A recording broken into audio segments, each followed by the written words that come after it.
Hello inner tubes, I just remembered that I never did a final video for this 240Z, the conclusion of it. Just started the car, but it's still cold, so I just wanted to show you how good the cold start is. Sorry, it's not fair now that the car's already been started before. But anyway, this is the complete interior. Original mustard yellow car, so restored it back to its original factory spec color. But of course I couldn't resist but to update the interior a little bit to my liking. So it is as per my design. Very simple, nothing fancy. I just like this I don't know what kind of a, is it Pasha? No, I don't know. This design, I just like this design. I always think it's very elegant. Anyways, restored the steering wheel, gear knob, everything back to factory. And here's the cold start. See, temperature's all down. Let me turn off the radio. Radio works perfectly fine. It's alive. So let me take a video of the engine bay for you. All the leaves. Here we go. Super duper steady. I love this twin SU cup setup from factory. So reliable, so smooth, so easy to start. No dramas, no retune. Set it and forget it. Literally. Cold start is easy. No issues in the hot. Temperatures are nice. Not a single issue, I can tell you that for sure. See how steady the engine is. Some people say this is a commercial lorry or truck engine. It was used by Nissan in so many different platforms. This engine, although is a little bit industrial, gets the job done. Apparently 170 horsepower back in its day. I don't know how much horsepower it has now, but my butt dyno tells me it's in about 100 maybe. Yeah, it's about 100 horsepower on the wheels. So butt dyno is always wrong. Just ignore it. We're gonna go for a drive so I can explain to you how this car actually drives and feels. If I had more 240Zs, I would just do it as it is. Narrow body, no wide over fenders, stock suspension, stock engine setup. So good for daily driving. Alright, so let's cut to the drive. Series 1. Sorry. A true blue Series 1 240Z.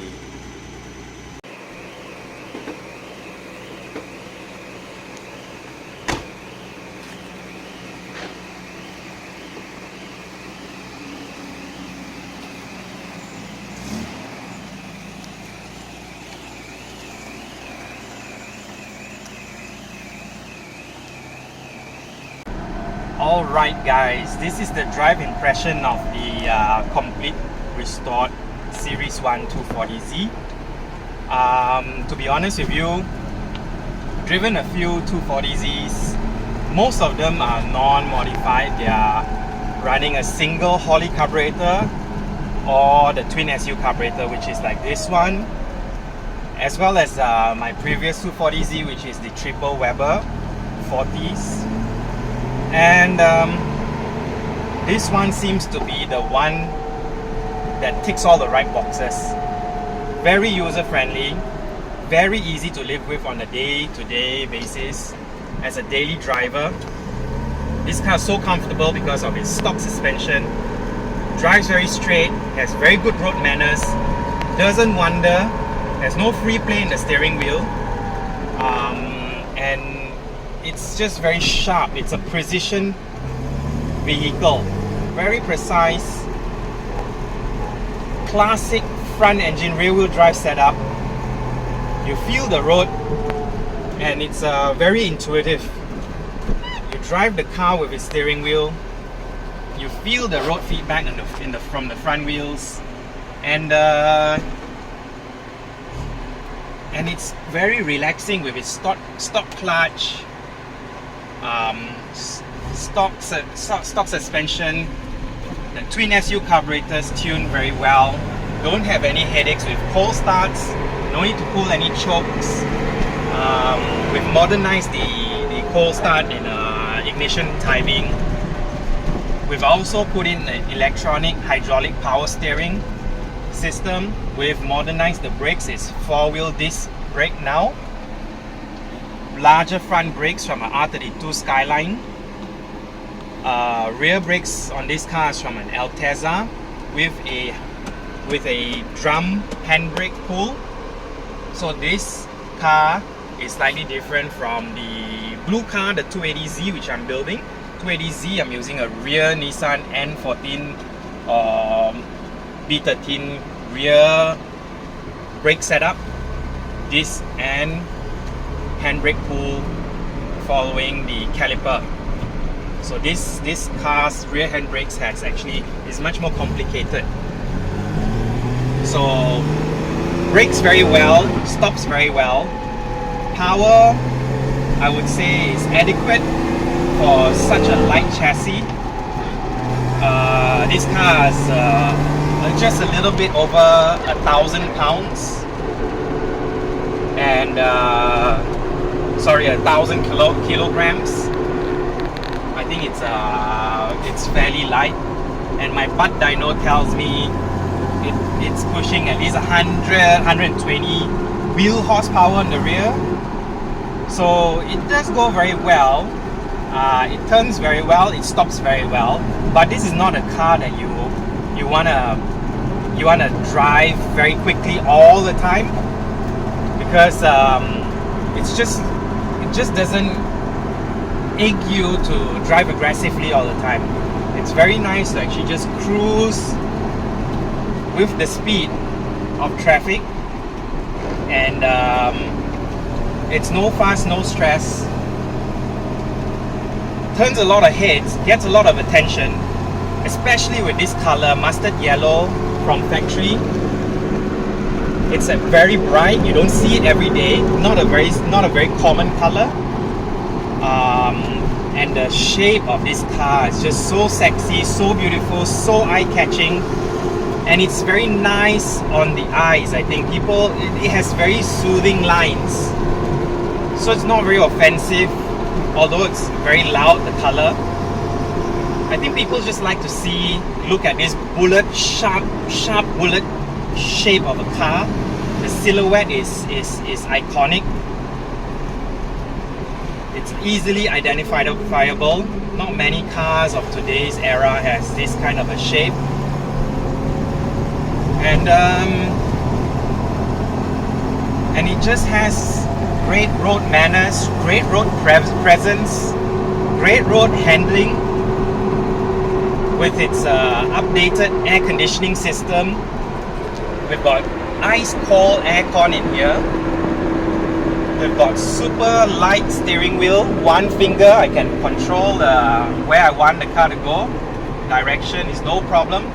Hydraulic power steering, hydraulic electric power steering, so I don't scavenge any power from the engine. It's not belt driven power steering pump. It's electronically driven hydraulic power steering pump. Only thing that is sucking power from the engine is the aircon compressor. But this engine doesn't struggle with its 4-speed gearbox. And 4th speed is 1:1 ratio. So you can go as fast as you want. I have personally, although admitting this on the interwebs, I think it's not very smart, but I have gone 120 miles on this car, which is 200 kilometers an hour. After completion of the restoration, I had to test it, but it was scary. Boy, was it scary. I I keep thinking, I hope the bolt that I just tightened doesn't back its way out, and then I find at 200 kilometers an hour something has fallen loose. It was quite high risk, but I've done it a few times and I have no issues. Close my door. Yeah, sounds like you need to slam your door. So as you can see, it's running the original steering wheel and the original gear knob. All wood. This is redwood, which lasts forever. Some 240Zs come with a maple, and the color of the wood finishes much lighter than this. You get a light brown. With this redwood on the Series 1s, they finish in a maroon, very dark red, wine, almost like a wine color, which I love. It's so nice. I initially hoped that it would come out brown, but I eventually prefer this color. As you can see, it's raining now. I'm not afraid to drive these cars in the wet.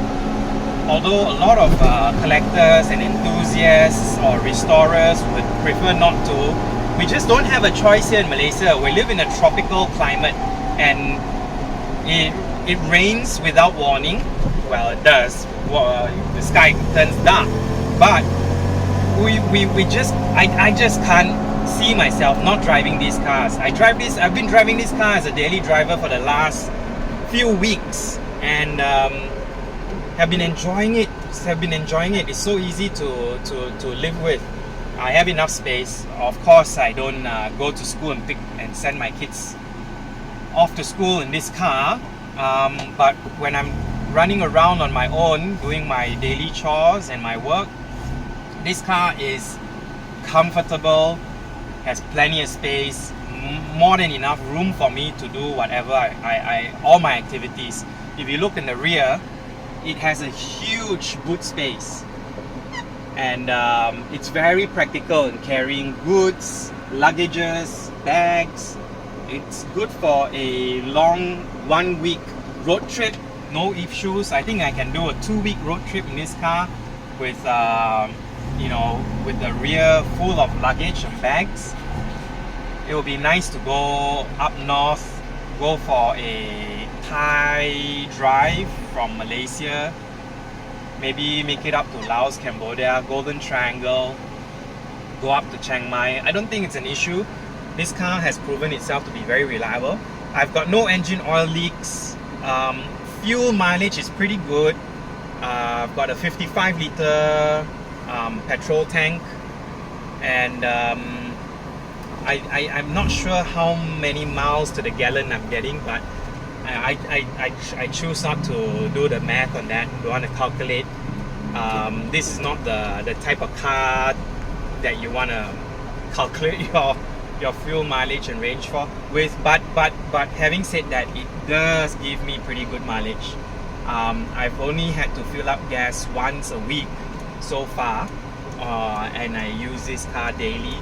I average about 80 to 100 kilometers a day. So let's average it about 500 kilometers to a full tank, which is very, very good. So for this car, I have done a full restoration from A to Z, nut and bolt, bare metal, ground up restoration. So half of this car's sheet metal is actually new. We've had to rebuild the floorboards, the rocker panels, half the doors, half the boot, half the bonnet, half the fenders, frame rails on the chassis, and so we've fabricated all the sheet metal locally here in Malaysia. It had taken me 7 months to do the body restoration, body in rust, and then it had taken us about 4 months for paint, and about another 4 months or so, 4 or 5 months of mechanical restoration. had a full engine refresh rebuild, but it wasn't necessary. This car was almost like a barn find. It was sitting outside in the open and exposed to the elements for about 20 years. Not started, not driven. It was just going back to the earth.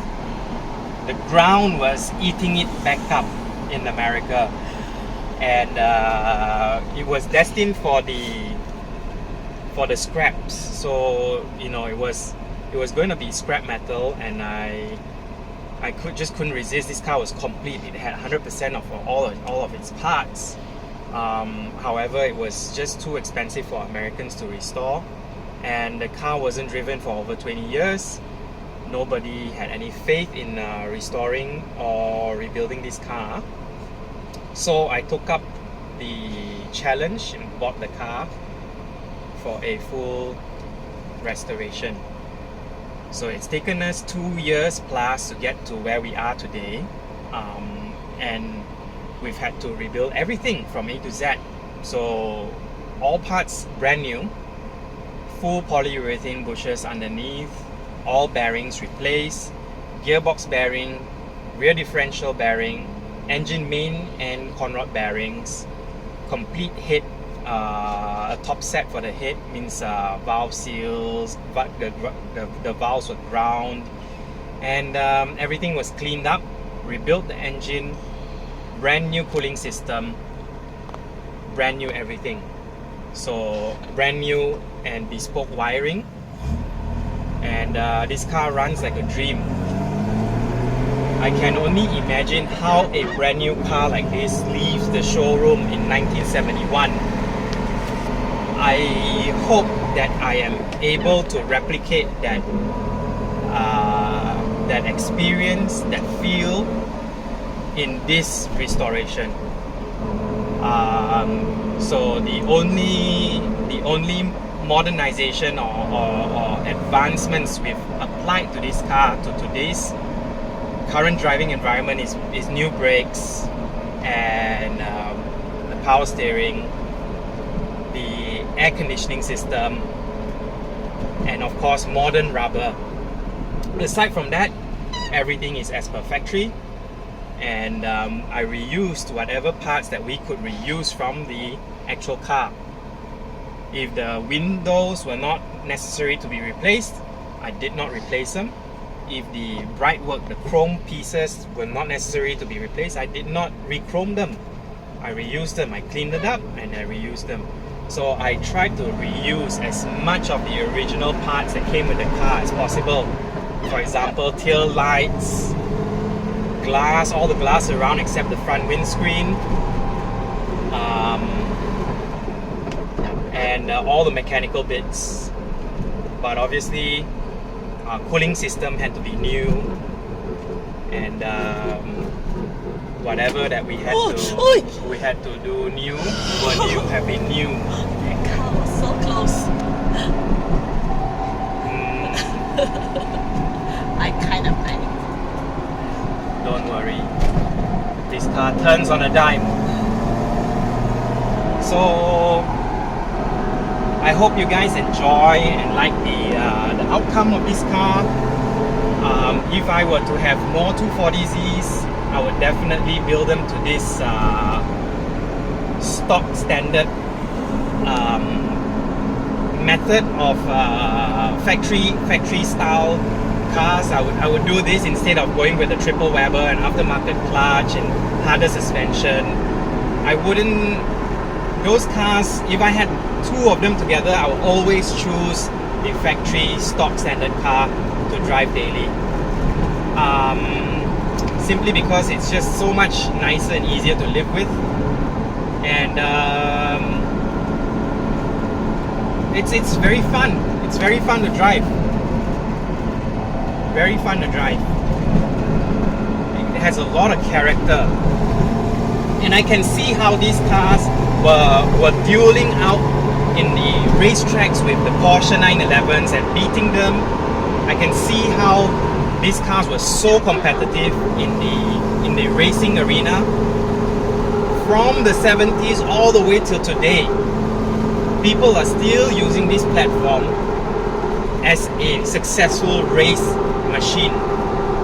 It's very simple, very straightforward, big engine, rear-wheel drive, long hood, short overhang in the rear, driver sits right in the middle, weight distribution is pretty good, although it is a little bit front heavy.